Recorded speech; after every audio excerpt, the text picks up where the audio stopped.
5 things a narcissist does when you leave. You've gone.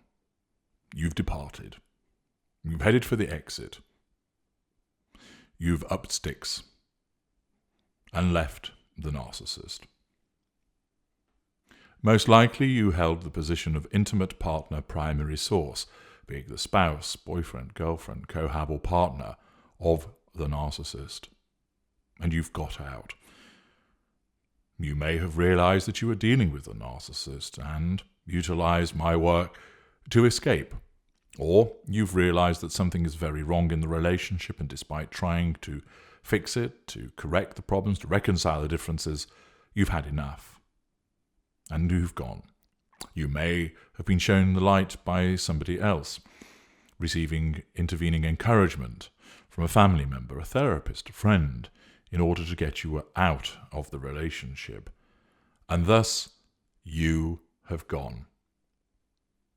You haven't told the narcissist that it's over, but it's ended. You haven't told the narcissist that you're not coming home. You've gone elsewhere. Well, the narcissist will in due course find out that the relationship is over, perhaps by a note that has been left, or somebody else telling them on your behalf that the relationship is over, or by the very fact that they return home and you're nowhere to be seen. Or, if you don't live together, they try to get in touch with you, only to find that when they ring your number, it's unobtainable. You've disappeared from social media. The emails bounce back. And it is then that the narcissist realizes that you have left. When this happens, what does the narcissist do? Number 1, immediately plays Celine Dion's All by Myself. Number 2, devours a king-size bar of chocolate. Number 3, sits stroking your picture, murmuring gently to him or herself, and then pressing it to their cheek. 4, begins mainlining tequila or Pinot Grigio.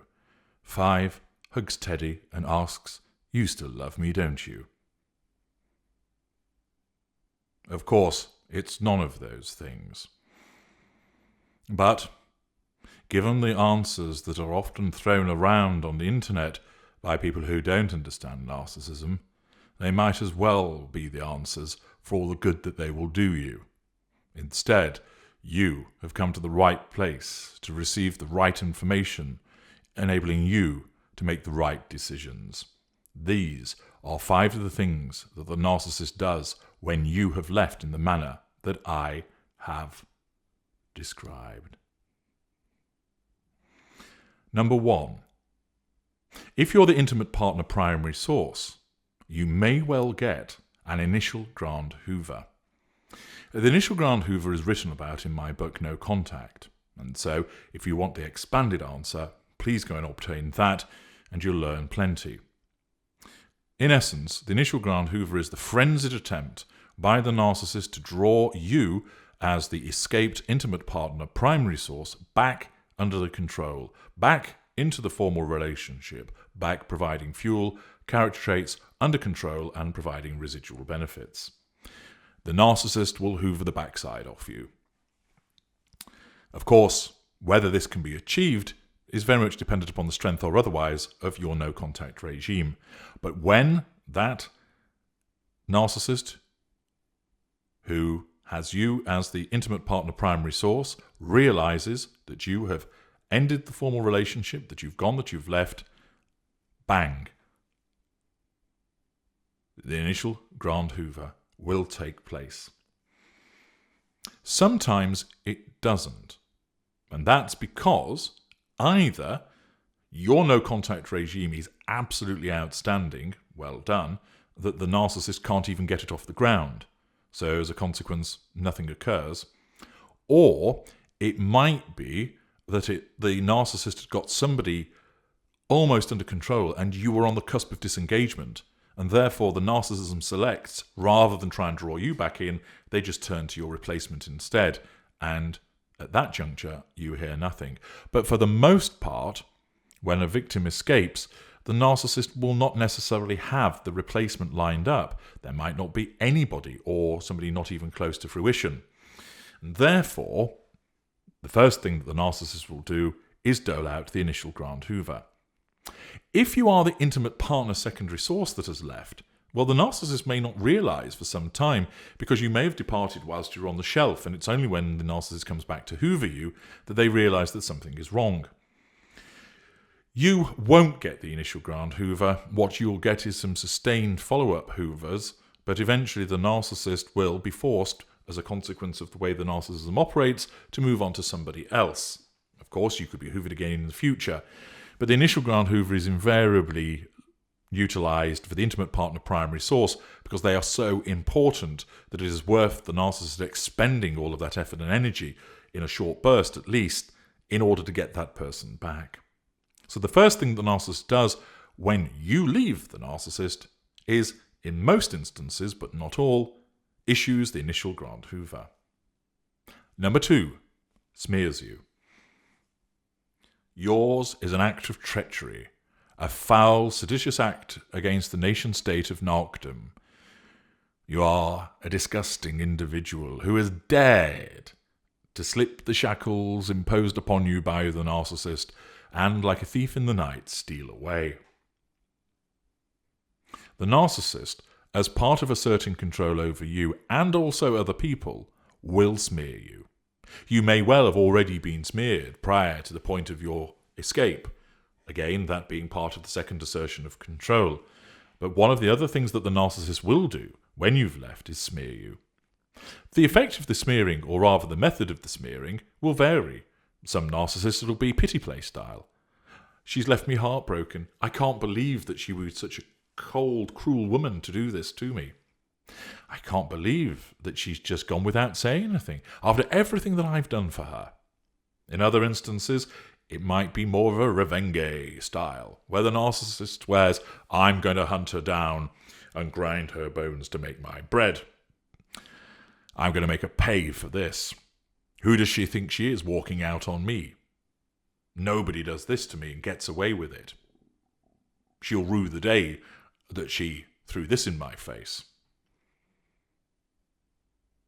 The narcissist may talk about how, although it hurts, I suppose in a sense the suffering has ended, because now I'm free from that awful harpy's reign, or from his totalitarian abuse of me. And a dose of projection and making out that the narcissist is the victim and the victim is the abuser. Whatever it is, you will be smeared, whether you're an alcoholic, an abuser, that you've gone crazy on the family finances, that you are a player, a slut, that you've been sleeping with the neighbour, the milkman, the lollipop man. Whatever it might be, you'll be smeared to neighbours, friends, relatives, shopkeepers, anybody who'll listen, as the narcissist asserts control over them and indirectly over you. Because if they go and talk to a family member and your name comes up, you come up on the radar, and the narcissist needs to control you. And if you're not there, the narcissist can't control you directly, and therefore has to do so indirectly. And so if a friend who doesn't know what's happened says, hey, how's things going with Philip? Then the narcissist will turn and she will say, oh, him ran away with one of his students, the pervert, and smears in order to engender the sympathy and support of that individual, which not only means that that person is under control and giving fuel, but it makes the narcissist feel in their alternate world that the escaped victim is brought under control as well. Each time that somebody brings you, as the escaped victim, up on the radar, then in those circumstances, the smearing will occur. And of course, if the narcissist learns that you are going around saying things about the narcissist, it comes back through other people, part of the response, if the narcissist can't hoover you directly, will be to smear you even further. Number 3, hoover other people. This is in effect the third assertion of control. The narcissist may well have attempted to assert control over you directly through the initial grant hoover. That may well have failed or hasn't got off the ground. There is some smearing that's being done as a second assertion of control. But then also, the narcissist asserts control by, in effect, in that particular moment, jettisoning any interest in you. Don't need her, well rid of him, good riddance to bad rubbish, and instead sets about asserting control over somebody else by way of a potential replacement and, of course, the gathering of fuel.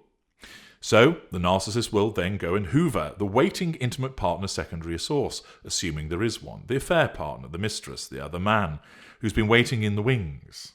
And the narcissist may well then, subject to how well they can be controlled and how well they are providing the prime aims, accelerate them into position of replacement of the intimate partner primary source without any further consideration of the escaped former intimate partner primary source.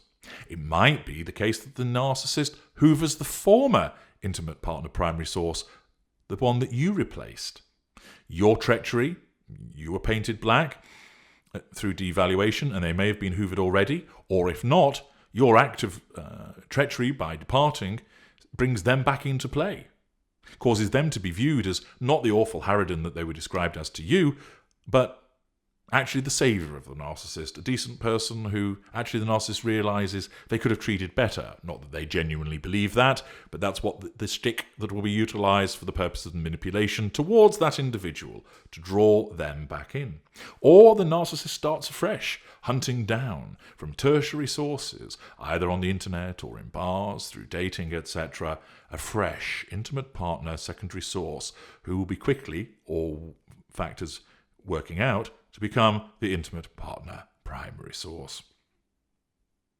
This method means the narcissist in effect asserted control over the outgoing, the escaped intimate partner primary source by saying, don't want anything more to do with them, and turning to somebody else instead. Number 4, the narcissist will also have to switch to supplementary sources, secondary and tertiary sources for fuel, character traits, and residual benefits, with the primary source having escaped. This means there'll be a greater reliance placed upon any intimate partner secondary sources, pulling them off the shelf. More likely, a greater reliance upon non-intimate secondary source. The narcissist will spend more time with friends and family. And, of course, will be smearing into the bargain, drawing fuel, asserting control over those individuals, asserting control over the escaped intimate partner primary source by talking about that escaped intimate partner primary source to the non-intimate secondary source family members or colleagues and friends.